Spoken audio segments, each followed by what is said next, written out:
Oh my God. You know what I was thinking today? Speaking of Diet Coke, I've been really in touch with my body lately, and I noticed that Diet Coke makes me crave really unhealthy food later in the day. Like my rib craving gets so loud when I've had a Diet Coke in the afternoon. Really? Yeah.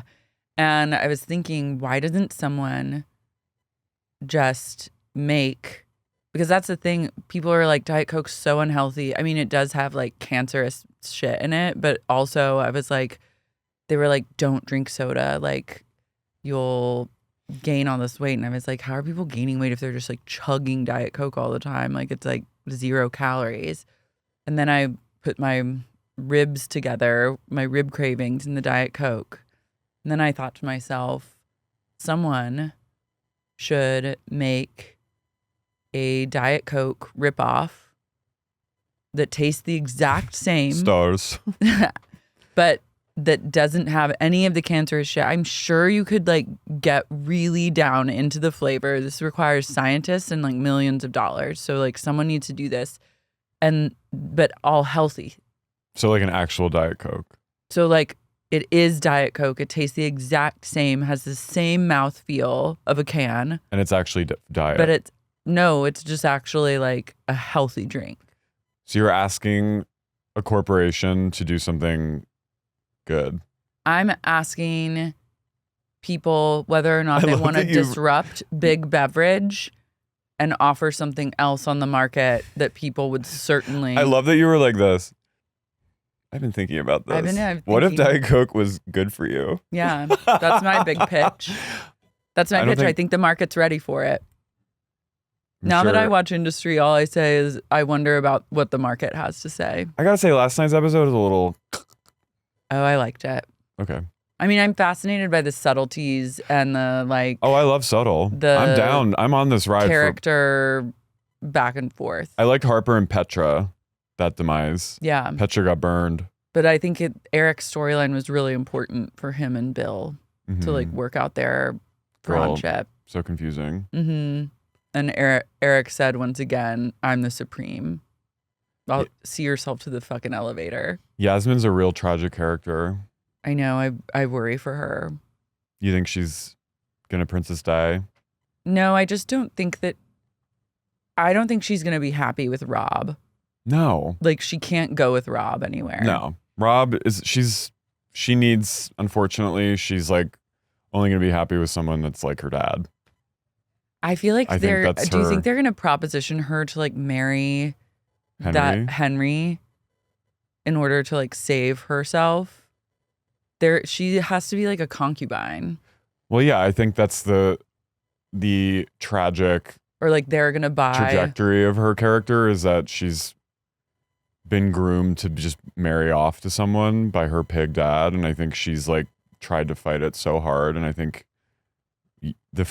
my fear is that she will end up just like marrying someone and being unhappy and rich. I do think though that maybe she could just do all those things and then find a way to be zen. She'll have money. If you have money, like the opportunities to find zen in a castle, like if you have money, you are also married to a billionaire and you can travel the entire world and live most of your life in a castle, I think that you're closer perhaps to finding zen than you may think. I do think honestly, I think the person who gets her and loves her the most is Harper. Mm-hmm. They're true friends. It takes a real friend to tell you that you don't want you're friends. A stupid whore. That was so. And who will slap you and then you slap back.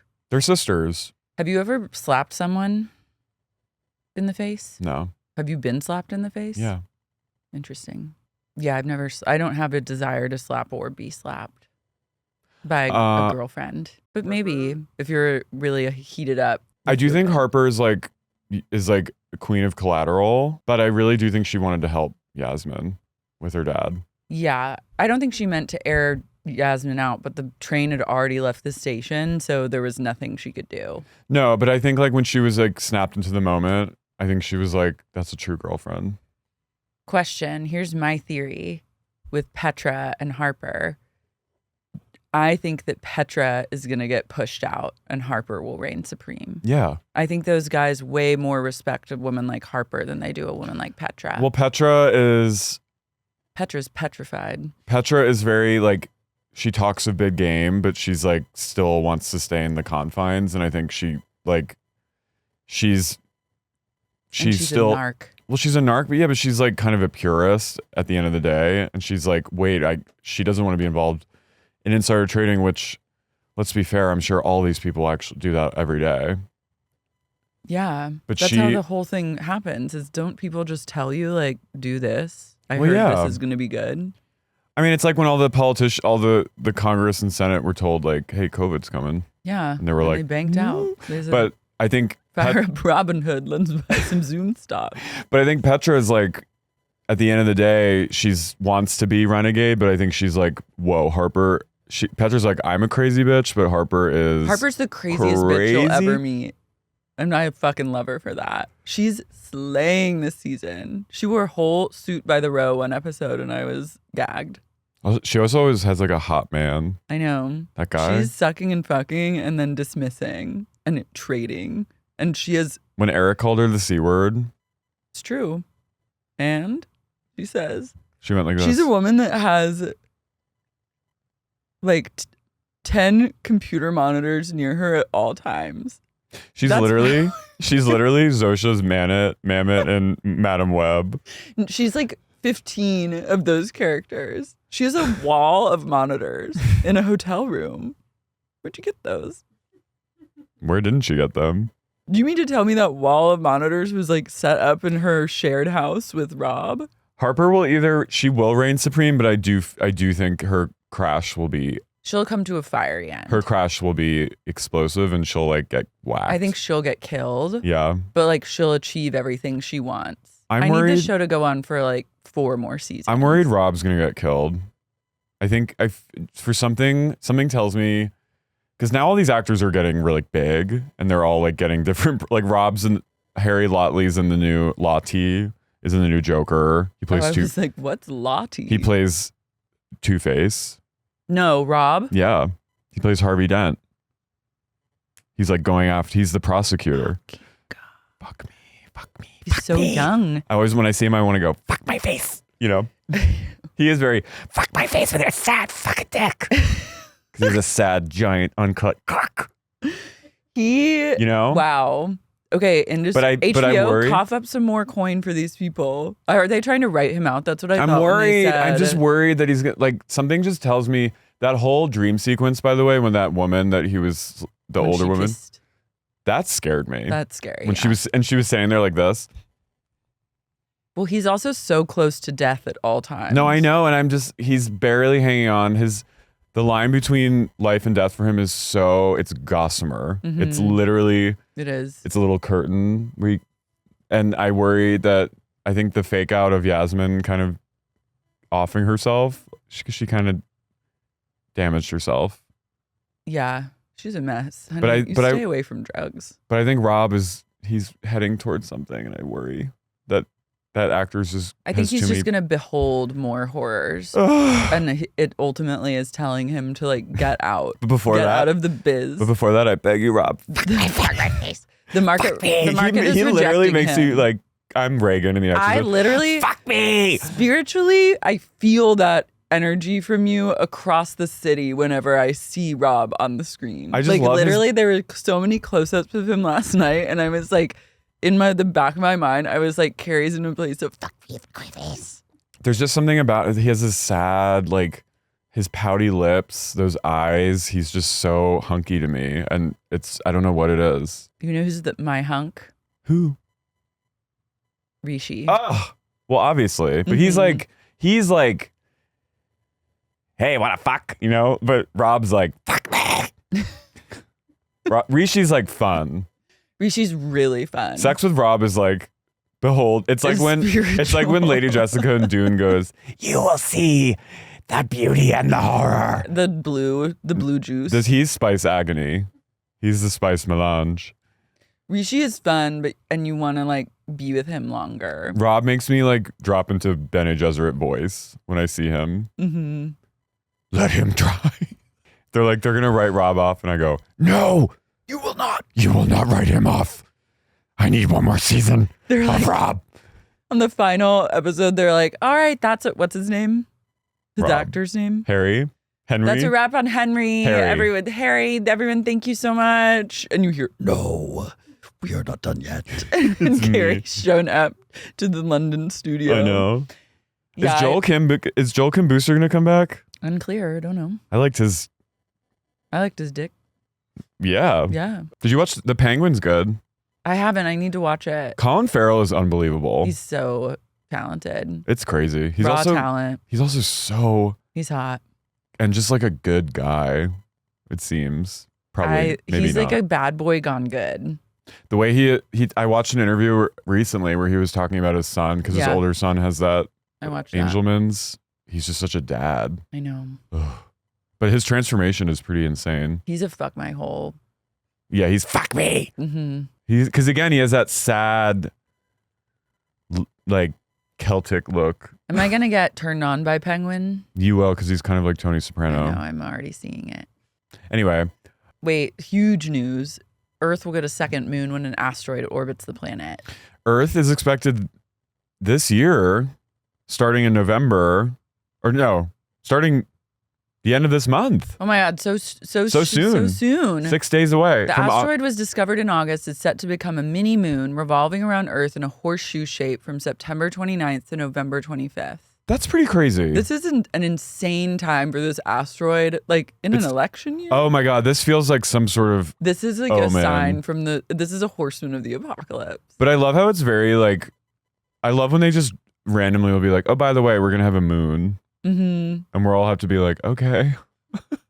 It's only for, it'll 56. orbit the planet for 56.6 days. I want to see a mini moon. I'm ready for 2 moons. Will it affect our tides? It's all been leading up to this 2 moon moment. A 2 moon moment on the eve of election. I don't know if people can spiritually and energetically handle that. What if we all become like possessed? I need to like be away. This is like a sign. I'm going to take to the skies. Earth's gravity will pull it into its orbit, and the asteroid will have negative geocentric energy, meaning it can't escape Earth's gravitational pull. It will orbit around Earth in a horseshoe shape before reverting back to heliocentric energy. Earth is going to be like, fuck my hole, fuck my hole. Fuck my hole. The asteroid's like, no. No, I just want to get out of here. Making its closest approach on January... Wait. It'll get really close to Earth on January 9th, 2025. Inauguration. 2025. How to see... You know what? I gotta see. I don't like it. What? I don't the like timing. Yeah, I don't like it. Feels Piss poor timing. I'm a little superstitious right now, and I'm feeling I think everyone is feeling pagan. What will it look like? Too dim. What the fuck?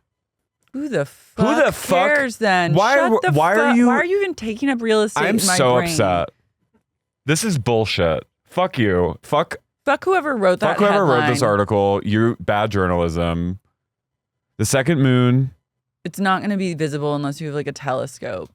Unless your community has a planetarium. Okay, cool. Kill yourself. Yeah, otherwise. fuck you. We have to go to Mount Wilson, which is like already been burned to the ground. Oh. Well, okay, well, so then it's not a moon, really. Yeah. Guess what? That's not a moon. That's not even a planet, because you can see planets with the naked eye. It's neither a moon nor a planet. It's a fucking asteroid that's like a pebble in the distance. I'm like, I wanted to be like, whoa, look, there's a second orb in the sky, a sphere that like makes me be filled with horror and awe.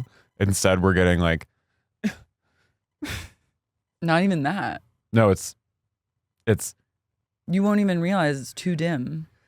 It's not even that. You're literally your life will not change one day to the next. well, okay. There's nothing is gonna happen. Well, now I'm pissed. Before I guess you probably don't even want to see it that big as far away from the moon. What if it does show up and they like buried the lead and it's like 5 times the size of the moon showing up like really close? It's really bright. It's like melancholia. Maybe. Taylor Swift has worn really ugly boots that is single-handedly ushering the trend cycle. Remember the Jeffrey Campbell Lita boots? Mm-mm. This was a pivotal moment. Wait, she was wearing Vivienne Westwood snake print heeled ankle boots. But they look like these Jeffrey Campbell. You'll notice. You'll see. Oh, yeah, I remember those. So those are her boots. And then go down more. These boots. Oh. Yeah. Oh. You could not escape these boots in 2010 to 2012. Oh, this was Brooklyn. This was New York. Yeah. I tried so hard to get my hands on a You'd be like 6'8". No, I did manage to get like a pair of like super platform Jeffery Campbell boots that were not the Lita boots, but I stomped all over New York City in those boots during that time. Lohan loved them. You might have met me during my boots era. Maybe. Boots were definitely like like I saw lots of girls in Bushwick wearing boots. Yeah. Was like Alexa Chung wearing them? No. No. It was a very Vanessa Hudgens, Hillary, Duff. It was like LA girls, Lindsay. LA starlets, and then like Rachel Zoe. Bushwick. No, Rachel Zoe would never. Until now, she probably would.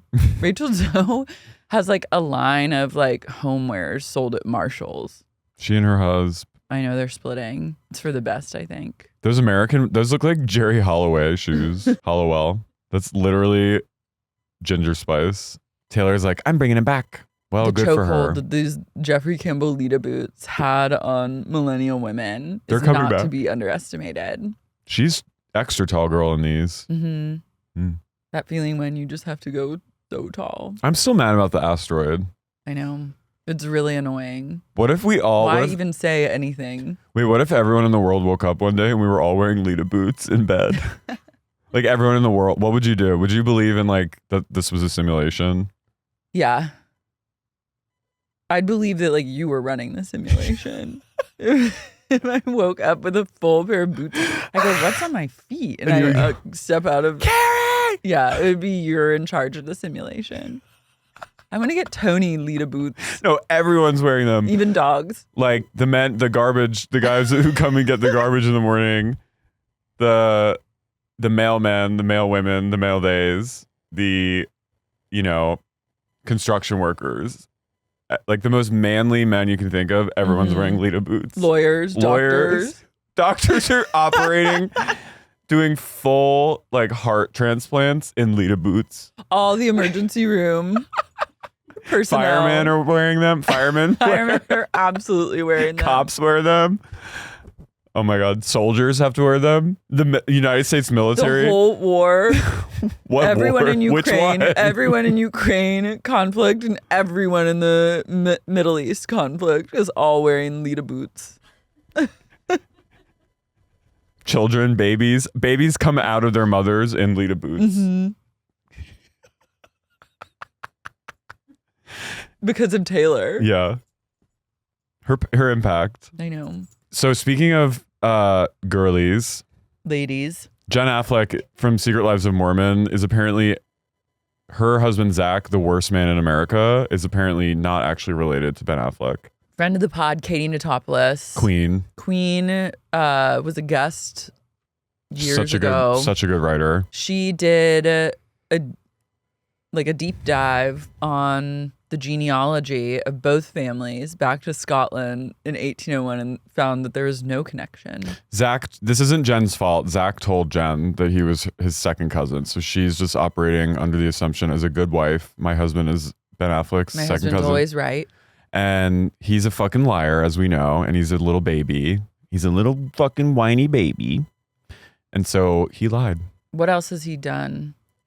I haven't circled back to my Mormon wives, but they go to Vegas, and for Jenny's, she got vaginal rejuvenation surgery, and she wanted to celebrate. So all the women went to Vegas, and Jenny arranged for them to go to Chippendales. Oh, and Zac, he chaperoned, he attended the girls' trip because he didn't want, and so did Dakota, because they didn't want their wives to be in Vegas without them.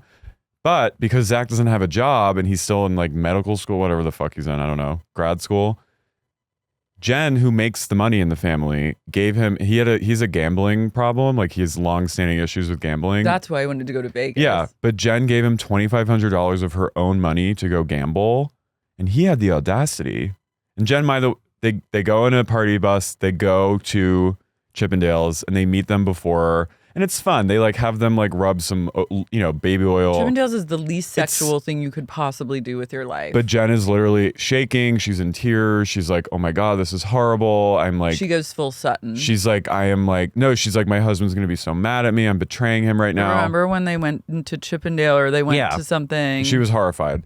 But this was even darker because Sutton's was at least campy. This was like, she was scared of her husband. He had the audacity to lay into her, say that he doesn't love her and that she's a horrible wife and horrible mother. He wants to take the kids away from her. Laid the fuck into her over text. Because of that? Because she went to Chippendales. Chippendales. He said, I don't love you? He said, I don't love you. He fucking He went on a rage text. I think he was probably drunk. Does he drink? I don't know what he was up to. He was at the card tables at the casino fucking pissing away his wife's hard-earned money doing Mormon TikTok dances. And he fucking laid into her and made her feel so bad, said that everyone in her friend group were like basically whores and like just laid into everyone, and she was threatening to like leave her. And then she went to find him, and then no one could get in touch with her for 24 hours. And they were all like, should we be worried? Oh my God. And then she called and was like, hi. Everything's great. Everything's great. I'm with Zac right now. It was honestly so great. We had to just a night to ourselves to just talk everything out and everything's fine. And they're on the phone being like, oh my God. Yeah.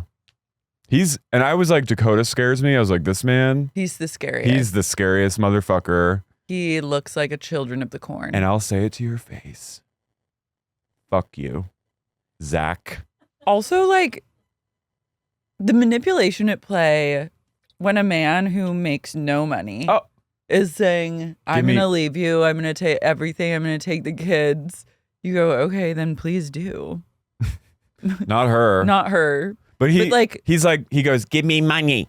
The audacity. I want money, 2 cards. And she's like, okay.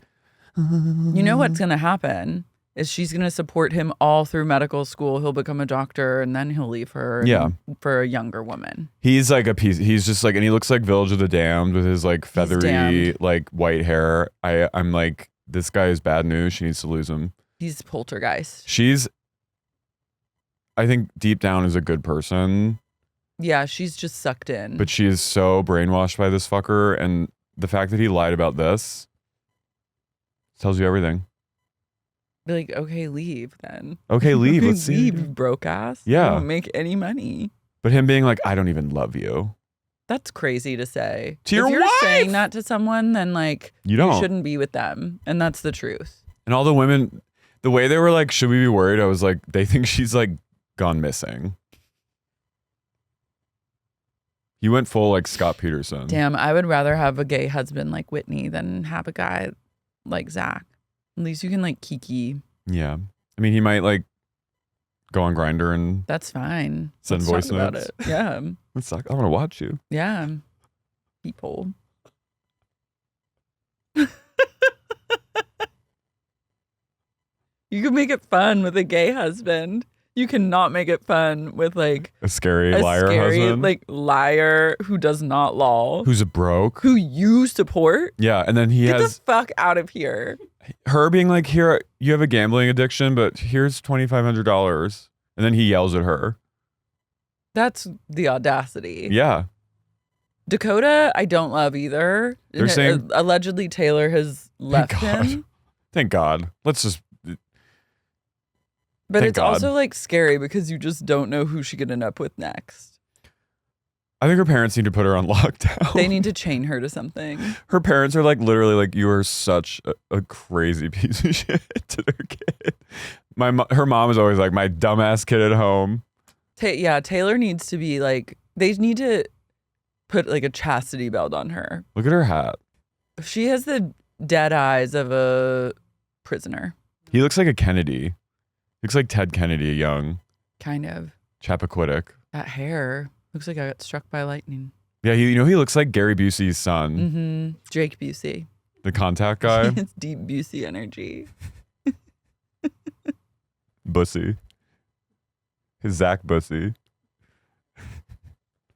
Wait, really quick before we get into this boring ass show. the Earth shook for 9 days straight recently, and it apparently caused a 650-foot tsunami in Greenland. Whoa. An unidentified seismic object reverberated around the world for a staggering 9 days. So they think it was like some sort of like a ice shelf because of climate change. Isn't that crazy? Like it broke off and then created like a vibration. So on September 16th, 2013, so they're just finding out about, I guess, releasing this info now, but this happened a year ago. Scientists recorded a seismic event so strange they named it a USO, unidentified seismic object. Seismic data collected around the world confirmed that the event, which propagated around the world for a staggering 9 days, was caused by a rock slide that triggered a mega-tsunami and an undulating seiche, a type of sloshing wave. This event was likely caused by thinning of glacier due to climate change, and researchers expect more events like this to occur as the world warms. This is like one of the largest waves in history, and we didn't see it, but they know it happened. The world's largest waves aren't found off the coasts of surfing hotspots like California and Portugal. The real record breakers take place in much colder climates within the fjords carved out by glaciers in the far north. These mega-tsunamis, as they're called, form from rock slides that send tons of material down these narrow waterways that trigger seiche. Seiche is like that Norwegian movie, The Wave. Did Yeah. you ever see that? Mm-hmm. A kind of back and forth sloshing of water. So it's like... Damn. All the mega tsunamis can impact local communities as dramatized in the 2015 Norwegian disaster film, The Wave. They typically occur in remote locations, so no one actually sees it. That's creepy. That scares me. If it happened in a remote location, did it actually happen? Mm. This is very Tree Falls in the Forest vibes until it happens in California. Yeah. They label, I love an USO. It wasn't an earthquake. What if it was like a kaiju awakening? What's that? Like Godzilla. Oh, that'd be cool. But don't stomp me. Cthulhu. Scientists knew it wasn't an earthquake, so they labeled the event USO, blah, blah, blah. The investigation involving 68 scientists, 40 institutions, and 18 countries eventually revealed that the likely culprit was a rock slide in Dixon Fjord, located on the central east coast of Greenland. Wow. Damn.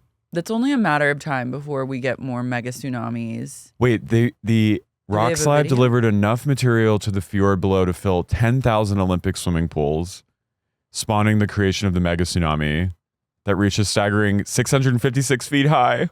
Whoa. The tallest wave recorded since 1980. Did they? No, there's no video. They just like, They just know their it. sensors don't lie. Their hips don't lie. How crazy is that? That's pretty crazy. Fjord. If we were to hear the vibrations, it would sound like a rich orchestra of rumbles and pings.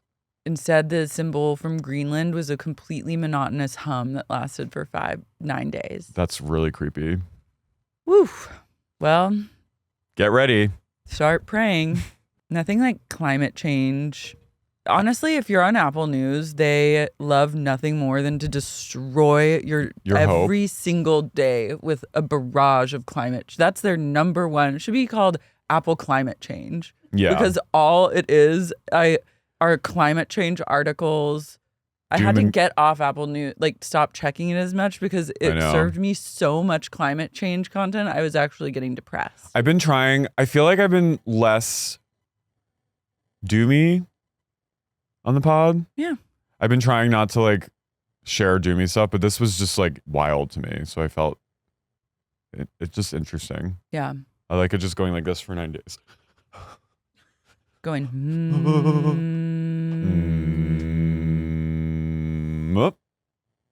Speaking of interesting, I'm Carey. I'm Lara. And you're listening to Sexy Unique Podcast. Seiche. The real OCUNTUSCs.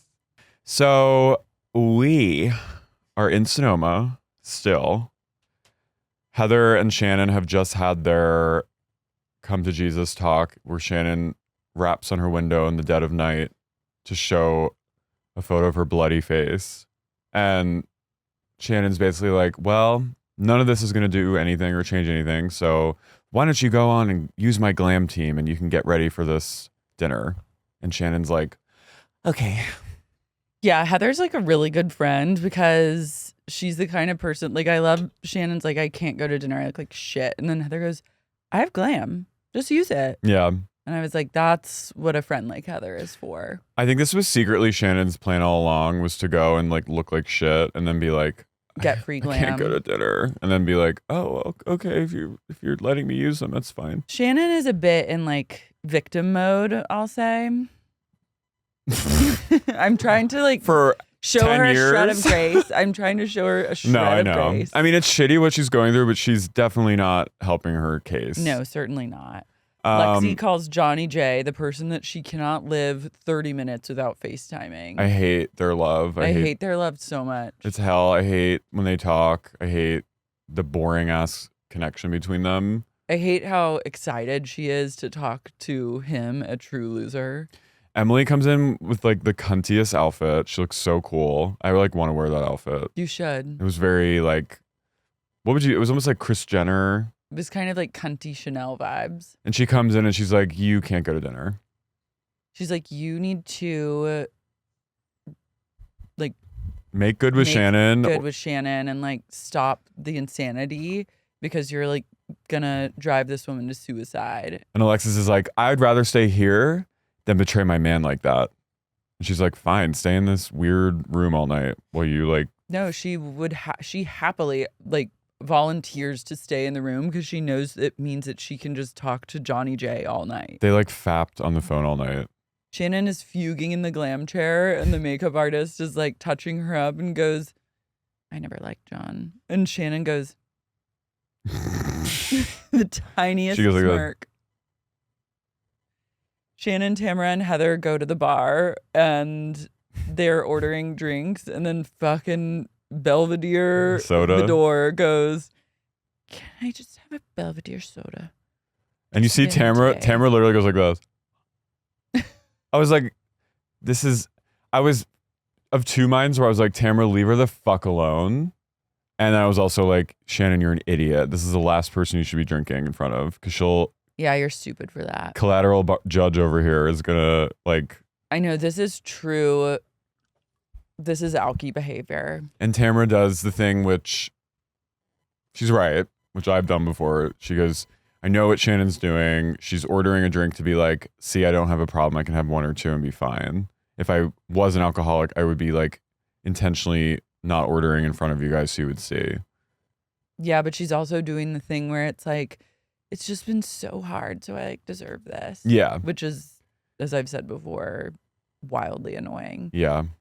But just I'm also like, own it, baby. Literally, I'm fucking getting fucked up. Take a shot. What? Yeah, take a shot. Take a fucking shot. Stare Tamara right in the face and be like, "You like that?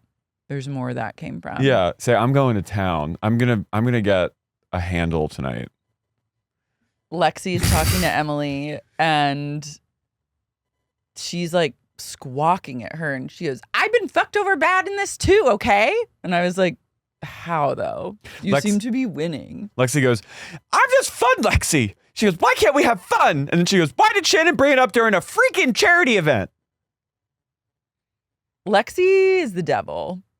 And don't you forget it. And She's then happy to get back in bed and just FaceTime Johnny J all night. Can you imagine? And then can you imagine? Can you fucking imagine? No, I can't. It's to Johnny be in Sonoma. J being your boyfriend and then you're just gonna cuddle up in bed all night and just talk to John Jansen about what? About Shannon. anything. You're gonna talk about Shannon for a long time, and then he probably puts the phone on mute and like does errands and she just talks. Yeah. Emily comes to the girls and is like, Alexis is not coming. And Gina goes, oh, she's martyring. Why is she martyring? Come on. Not good. That's not good. Just come to dinner. Everyone goes to the restaurant and then Shannon reveals that Johnny J, she said, I paid him everything he wanted, every penny, but he won't agree to a non-disparagement clause. Pig. He's a pig. He's a pig. I also love how Shannon keeps, whenever she leaves, the only person to consistently come and see if she's okay is Jen. Mm-hmm. And Shannon never like acknowledges that like, she's no always one like, else cares. She's always like, no one cares. No one comes for me. And Jen's always like, I'm here. Jen silently is her only holds friend. Space. Yeah. They don't even speak. They don't have like a conversation back and forth. I feel like is Shannon paying Jen like $50 every time. Because Jen needs the money. And Shannon's like, if I get up and I'm upset and I leave and you have to come after me, but I'll give you $50. I would say arguably Jen's going through a harder time right now than Shannon. And Shannon like never asks her about like, how's your horrific custody battle going with your husband where he's like skimping you out on child support and you had to go like to court today, like couldn't come on the PJ. Like, how are you doing? It's always Shannon going, oh God, oh, I'm so mad. And Jen's just sitting there like this. But she's waiting for the Venmo. She's waiting for the Venmo noise to come in on her phone. And she goes, yeah. Well, keep at it. Go back in there, maybe. Yeah. Also, Shannon is like screaming about like $75,000 this, $75,000 that. You know who would love $75,000? You fucking asshole. Jen would actually just love $75. I would love $75 right now. Tamra is trying my fucking patience. Tamra? She defends Lexi and Johnny J. Of course she does. Of course she does. And then she goes, maybe you guys should just talk. I was like, you are literally like a co-producer on this show when you say shit like that. Because like they shouldn't just talk. They should never be in the same room. Shannon should never be around this person, period. Let alone talk to her on camera. Alexis should not be on the show. No. It's just like... Alexis is only on this show because Shannon drove into a wall. And if that is not enough, like if Shannon can't like reconcile her alcoholism, like if the DUI isn't enough to do it, she should at least put together like the reason that Alexis is on this show is because of my drinking. And then like, that would be enough to stop. Or that would be like lean into your power. Like look at how much power you have that like the only reason this annoying ass person is like in your presence is because of you. Like recognize that, own it, and don't let her twist you up so much. Like be like, you know what I mean? Be like, wow, you are pathetic. And just own it. And just I would just be like, release the fucking door cam then. Release it. I would also just be like, yeah, I'd be like, I will host a premiere party for the videos in downtown Irvine at the best steakhouse in Newport Beach. Free filet for everyone. And I will rent out a movie theater actually to air the tapes and do it. Make my fucking day, bitch. And also I think Shannon should just like, instead of being like, oh God, all the time, she should be terrorizing Alexis in like a fun way. Yeah. And like just fucking mess with her mind and be like, she's not being OG here. No, because she's Shannon not being powerful. She's like, other than Tamra, she's like the most senior member of the cast, her and Heather. So like own that. Actually, no, that's not true. Alexis was on before Shannon, but Shannon's been on longer and like she should lean into her power as a veteran. Instead, she's giving all her power away by going, oh, I'm so mad. I'll have a Belvedere soda. If I were Shannon, I would be like, I've stopped drinking. I have never been healthier, never been happier. And my pussy has never been wetter. I would love for everyone to see my rock bottom, to show them that you can recover from this. So please show the world, like, I want them to see this because my life is so great.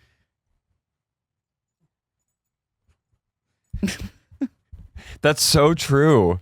And then you can just drink secretly if that's what you need to that's do. what really. Yeah, but be like every other good alcoholic and drink alone. Drink in private and then make everyone think that you're great. But she should just be like, you know what, Alexis, you're right.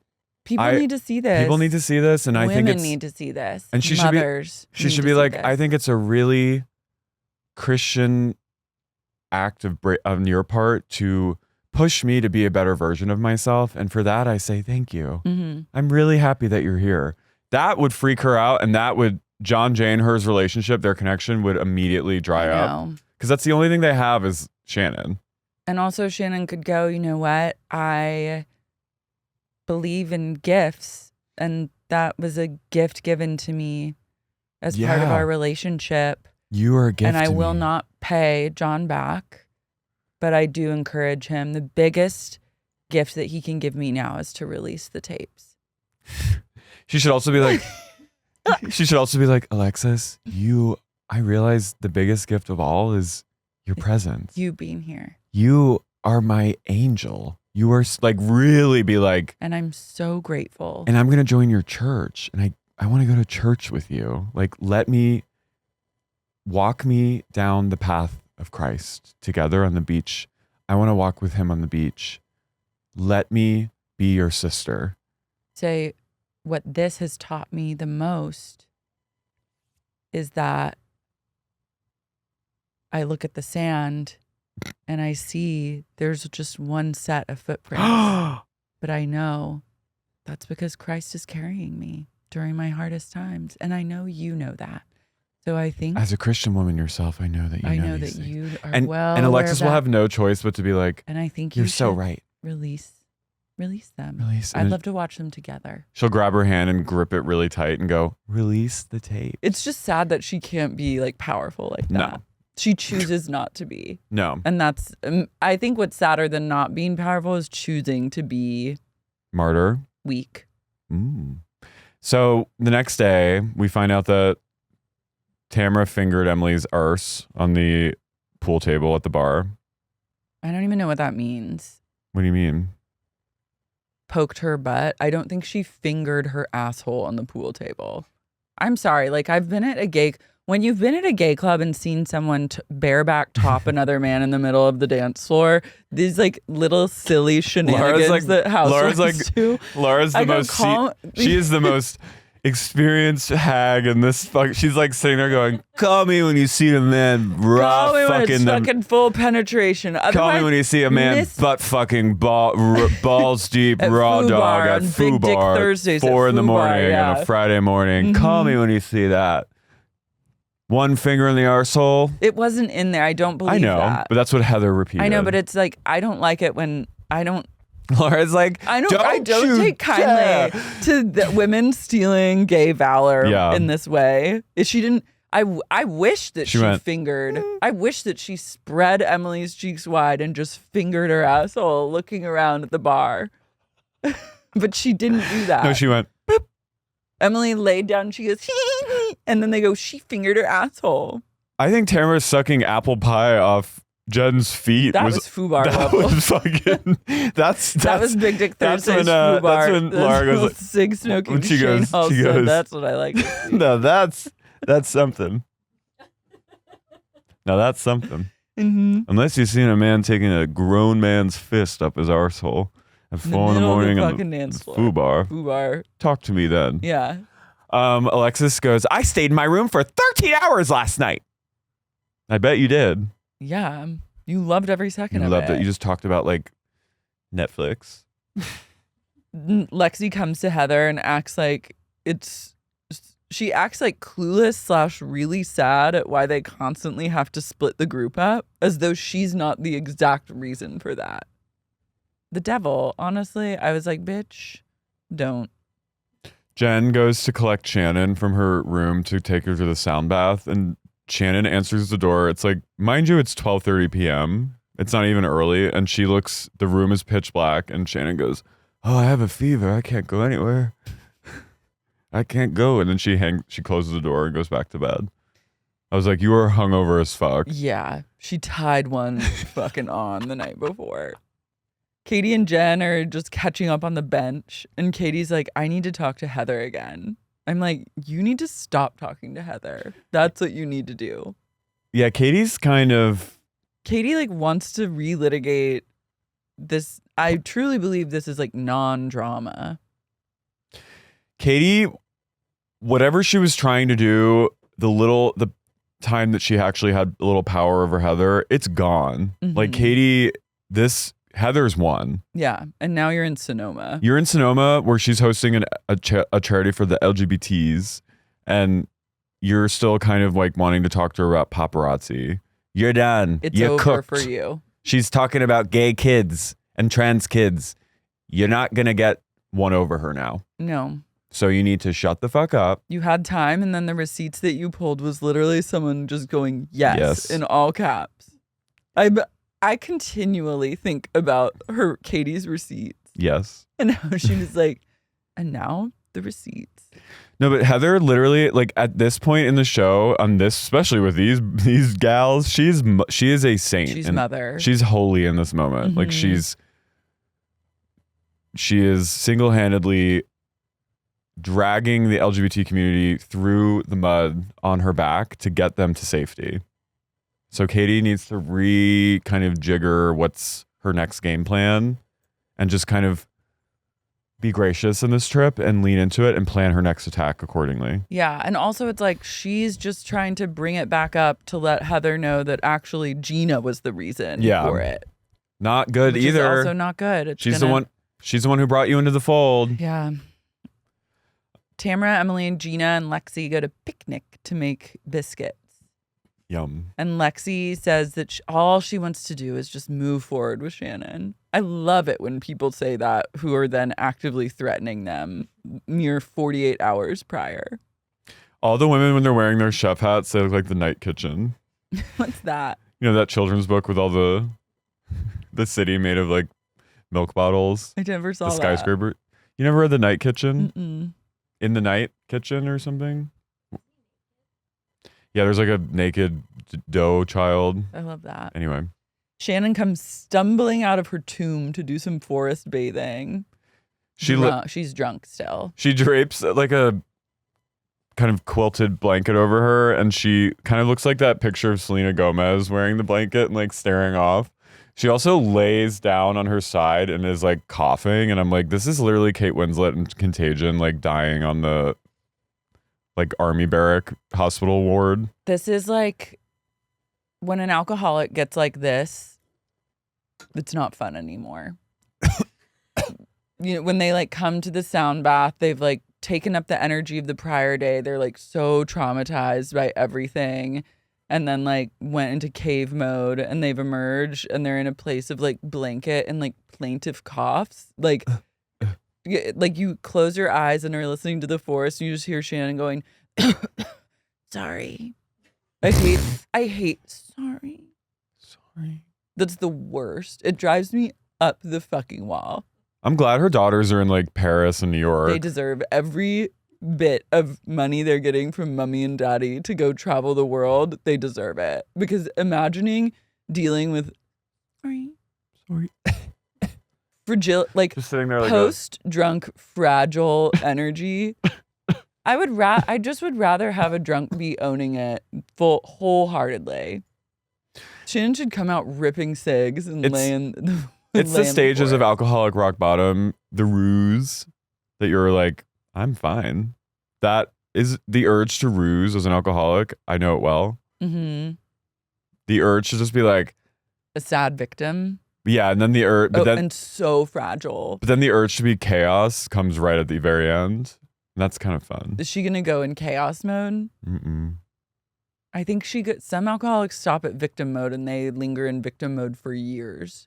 They linger in fragility. They linger in sorry. When you're just like trying to enjoy the day. I'm really bored with Katie and Heather. Yeah. I just like they Heather. Talk more. Katie goes like, Heather, can we talk again? And Heather goes, we're going backwards, Katie. And then just shuts it down. I was like, damn, that's a queen. But that's what I'm saying is like Katie did have a little bit of like heat. Like I was like, all right. But she came out swinging too hard and with not enough. With not enough finesse or intelligence. Which is not enough even receipts. She didn't plan her attack well. She came on the show trying to take Heather down, which is, you know what? I respect you. I respect like a newbie agenda like that. But if you're not going to be like smart about your lobbing your bombs on a catapult, you need to take a beat, center yourself, and think of another way in to tear her down. Yeah. Everyone shows up to Heather's big fashion event. called like SDXHB or something. Sounds like a virus. It was really like Or like a planet, like how they name planets. Shannon's like sucking down drinks that people have already drank, like secretly, kind of being like, Oof. Emily is suffering. And rightly so, because she has to be in a different outfit than ever. So this fashion show also, like, why is everyone styled like waiters? Yeah, it was also like 12 people in the audience. I know. It was a real I thought it was going to be like fashion posh. So Heather was like, basically like, we don't make pants big enough for you. She did like, why don't you go find it in your size? So she's like, so bring your own jeans and we'll just like put a shirt on you. We'll give you an oversized jacket. Mhm. And that set, which I'm like, I also, As a Emily sensitive soul, Emily looks great, has never looked better. incredible. She's by no means fat, has never been fat, but I understand the insecurity of being like, she's a tall girl. And like, She was triggered. yeah, she was triggered. She's like fighting tears, and I get it. I know. Tamra Well, like- first Heather goes, Terry arrives, and Heather, then I was like, the Dubrow facade. I am just so lucky. I am so lucky to have a husband that I have, that we are so united and have never cheated on each other. I never called the paparazzi. And I am so, so lucky in my life. And I go, okay, one, yes, you are lucky. You're very fortunate. Two, easy does it. Right? It's coming a little, it's a little heavy handed. She's very much like acting. Like at the end of this episode, I was like, Heather is not organically friends with a single woman on this cast. Like she's never spoken to them when the cameras aren't rolling and has no connection to any of them. She also lives in Los Angeles. Yeah, she's like living in a fantasy world like that we have. I was also like, we have no idea what her actual day-to-day life looks like. We've never maybe ever seen a real authentic moment from Heather Dubrow. Is what I came away from this episode with. She was with Sabrina Carpenter over the weekend. Her fashion show did the opposite for me of what it did for everyone else. There's a flashback where Tamra and Heather are doing some serious soap opera acting. And Tamra's like, the crazy thing is Gina set up Katie. And allegedly, Gina said that she believes Heather called the Paps, but she can't go there because she has to keep Heather close for real estate connections. And I was like, well, I believe that. Yeah, I think that's true. Yeah, it's SBXHD. Exoplanet from the star system Anubis. Some groundbreaking looks. These looks were cater outfits. It was like literally a uniform shop. But SB and HD. What is SB? Is it like a bill? I don't know. SB? SBE. That building in Miracle Mile. Heather, so the fashion show like goes off. Tamra does this thing with Terry that I was like, it's kind of weird, but I kind of like it. I don't know how to feel. Tamra just keeps coming they out get and going, like sexual with each other, but it's kind of funny. Because Terry's gay. Because Terry is gay. That's why I was like, something about this is wrong, yet so right. And it literally is because Terry's gay.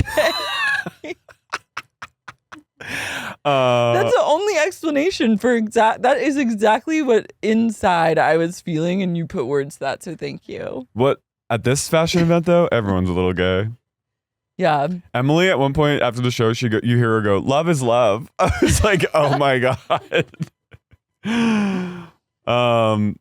Heather takes Gina aside, or Heather's like writing something down on something, and then she's like, I have to really focus, so I can't talk now, but I am tired of the chatter. You and I are going to talk tomorrow. And you see raw terror flash across Gina's face. Heather gives a speech about her children. Yeah. They're like, all of her kids, except I think, are queer. Can't keep track. Cool. They're all different genders and sexualities. Nice. And she says, everyone says that they're so lucky, but we are really lucky. And then it cuts to Terry and he's crying. I was like, the rehearsals went well. You guys killed it. You killed it. And cut. Shannon is taking a night flight out that night from Sonoma. She is heading back She's south. about to like throw a couple back on the airplane. She's heading to San Jose. Vooki for a big show. They're gonna get fucked up. She's driving to San Jose International Airport, and she's gonna tie one on in the Delta Lounge. Mm-hmm. Where no one's watching, finally. Yeah. She'll tell the bartender. She's going to go up to the bar and be like, I'll have a Belvedere soda. Finally, no one's watching. Am I right? And they're like, what? They're like, yes, ma'am. But that's probably like the third person who said that to that bartender that day. True. But Shannon goes around and kind of like says goodbye to everyone, and they're like, you're not going to stay? And she's like, no, I'm going to go. And then she goes up to Alexis, and Alexis goes, bye, Shannon. It was so good to see you. And Shannon goes, I understand you wanted to speak with me, and I just want to let you know I'm not interested. And walks off. And I was like, okay, that's better than... Because everyone was doing this like silly game of will they or won't they? Like Emily talks to Alexis, and she's like, you've got to talk to Shannon. Come on. And then Alexis is like, I'll try, but you have to let me know if it's okay. And they're doing like behind Shannon's back, like, can I or no? And like, they're like, no. And then Shannon drops the bomb. She's giving like, I wish you well. Mm-hmm. And I like that. The next day, the ladies pack up, but before they're going back on the PJ, they need to get a little toasted at the vineyard. They have to go for a bike ride that's literally like maybe a mile, if even. It's like 300 feet. I would be daunted. Some bike ride. You'd be Gina. Yeah. Gina's like, God, I can't believe this. A bike ride on my vagina. I'm like, guys, like they are truly inept. It gave me flashes of Summer House, and that I hate when like the day they're leaving to go back to the city, they got to go to like the vineyard before they go. Yeah. I always get really like darked out by that. Mm-hmm. This made me just want to be in Sonoma. I was like, it's gorgeous here. It's kind of chilly. Speak for yourself. You don't like Sonoma energy? I love it. It's pretty. It is. Lexi goes, I ride bikes. I go to spin class every week. And I ride a lot of other things. Ew. I was like, you're disgusting. You're talking about John Jansen's old pruny penis now. It's a big old dick. John Jansen's prune Coke can. I'm riding a lot of things. That's me, Fun Lexi. I sit on it and I ride and twist around. I spin. They call me Lexi Spinner Bellino. Sit and spin Bellino. You ever heard of a sit and see? Sip and see? Well, I'm a sit and spin. And that's just me. That's me, Fun Lexi. Woo, woo. They finally sit for lunch at the vineyard, and then Katie confronts Gina. And Gina explodes in a way that makes her look incredibly guilty.